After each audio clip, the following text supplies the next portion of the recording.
So with more than 720,000 people without power in the Carolinas, and as I said, those numbers are expected to skyrocket over the next 48 hours, and almost 150 people desperately waiting for help to be evacuated off the rooftops of their houses in New Bern, North Carolina alone.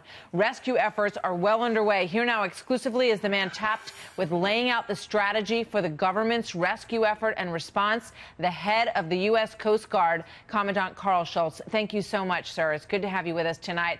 I know you and your folks are extremely busy, so we thank you for taking a few moments to explain to everybody at home how it is going. Tell us. Well, Martha, good evening.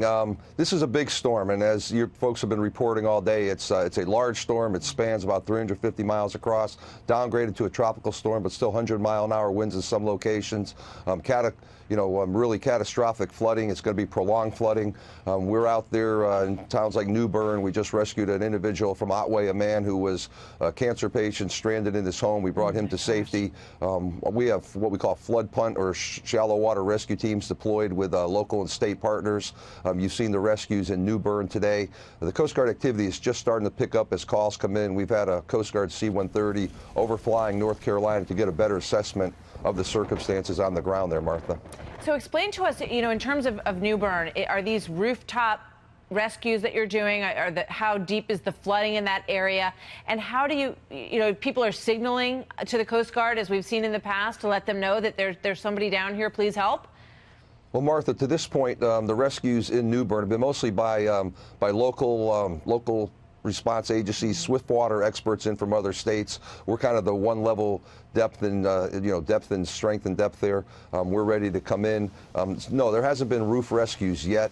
But as we get into the space, we flew an aircraft, what we call a Jayhawk helicopter out of Elizabeth City earlier today, and they actually had to set down. They couldn't get to New Bern due to heavy thunderstorms and microbursts. We just got over the air here recently and are assessing the area, but we have not done any rooftop rescues to my knowledge here in the last 15 or 20 minutes. All right. So in terms of, I know General Mattis announced earlier today that they wanted to remove, any sort of red tape that might exist in terms of getting military help to people who need it. Can you explain what that procedure is like?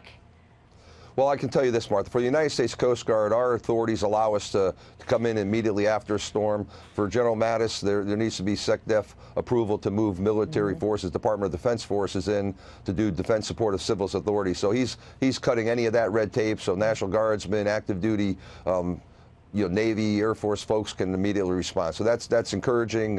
Secretary Mattis is fully involved with the Department of Defense team, and all our agencies, all the federal agencies are supporting the states and locals here. I'm sorry, go ahead.